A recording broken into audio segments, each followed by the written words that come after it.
Twitter was created in March of 2006, and ever since its conception, it's been the source of a lot of drama for many of its users. It's impossible to number just how many internet feuds have been started on the platform and still continue to this day. Arguing about anything from politics to anime, it's been the site of many a verbal battleground. But it wasn't always like that.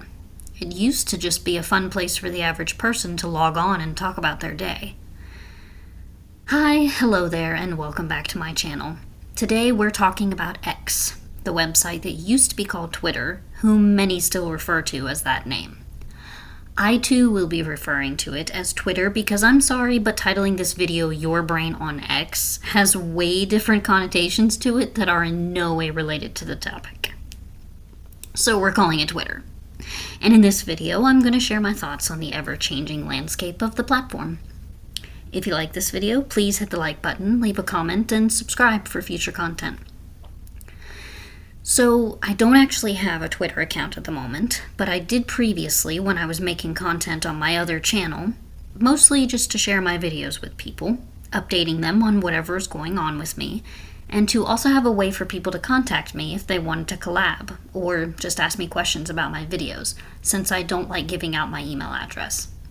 But for a lot of people, Twitter is more than just a networking platform, it's their entire life.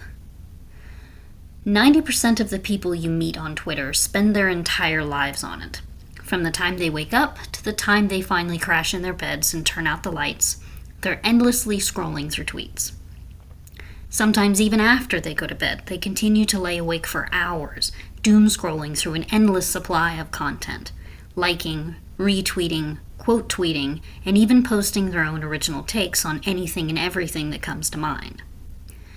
Like most social media platforms, the majority of the users are just ordinary people like you and me, who like sharing pictures of their cats or tweeting about what they had for breakfast.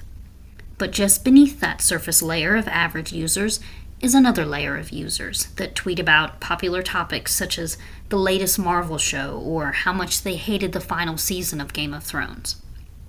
They seem average too, but maybe they're just a little too obsessive over a given topic. Maybe their whole Twitter feed is devoted to that one specific fandom, and every tweet they like and repost is related to it. Maybe they're just a little too passionate about the subject, and so maybe when someone comments under their quote tweet disagreeing with their take, they get a little too emotional in their response. One angry tweet gets an angry reply, an equally angry repost of your angry tweet, which gets thousands of likes and is forever immortalized online.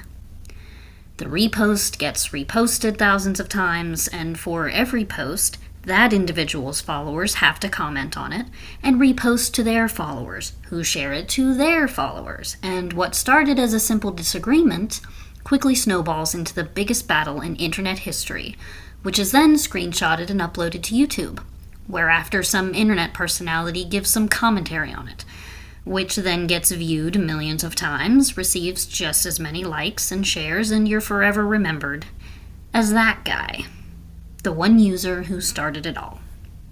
That is the majority of Twitter. Whether it's big commentators such as Destiny and Hassan Piker to popular political streamers, one on YouTube and the other on Twitch, or your common anime geek, Twitter always seems to congregate the most combative people online. It's not limited to Twitter, though. You'll see this type of behavior on nearly every social media platform. But I do find it interesting how quickly and insanely drama on Twitter unfolds. What started as a cool place to share 240 characters of whatever has your interest at the moment, very rapidly became one of the most toxic platforms on the wide web.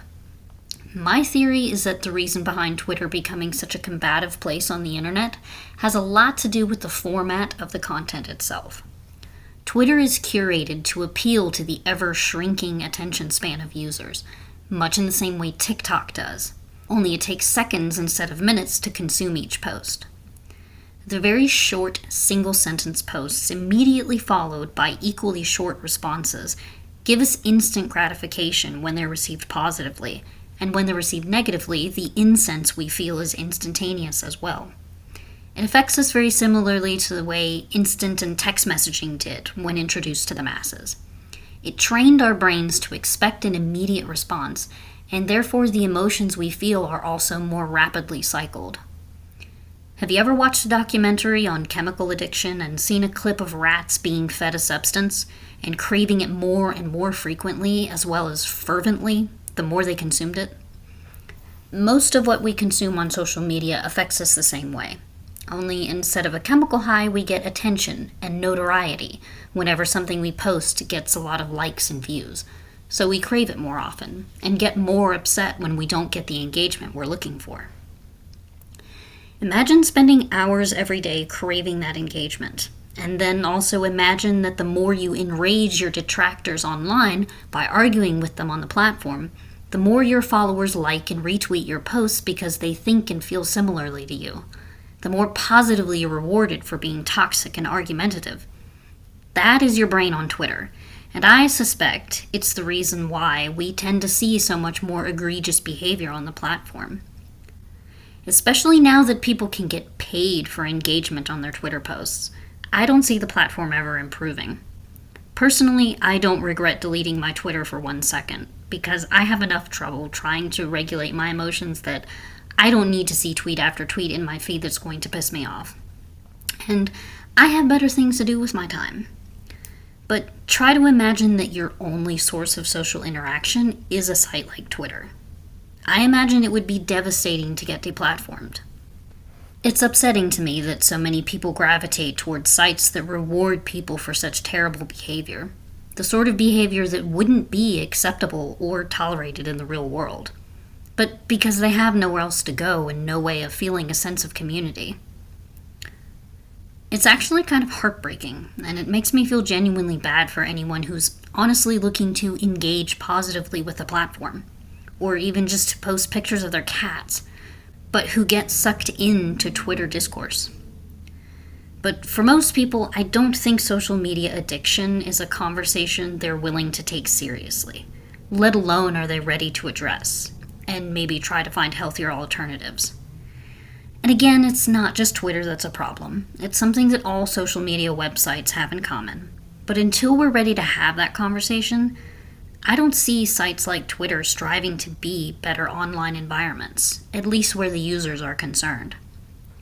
Let's not forget that these platforms are also making money the more they keep you scrolling and engaging with content. Much like gambling sites, there's a huge financial incentive for making your platform more addictive to users. So it's only natural that people that are looking for the sort of vindication they currently find on Twitter are going to continue to use a platform designed to reward them for it. Like a moth drawn to a very shiny flame in the shape of a $sign. I personally can't imagine what the solution is, or if there even is one, because it is a very human thing to be drawn to discourse the way Twitter users are, and maybe it's something that will never change. But it's just what I felt like talking about today because I find it fascinating. Perhaps one day someone smarter and much better equipped than me will have all the answers, but for now, those were just some of my takes on the subject, and that's really all I have for this video. I will be uploading longer videos in the future when I have more to say on a subject, but I hope you enjoyed my short rant in the meantime. Thanks for watching, and remember to subscribe so you get new videos in your feed whenever I post them. Until next time.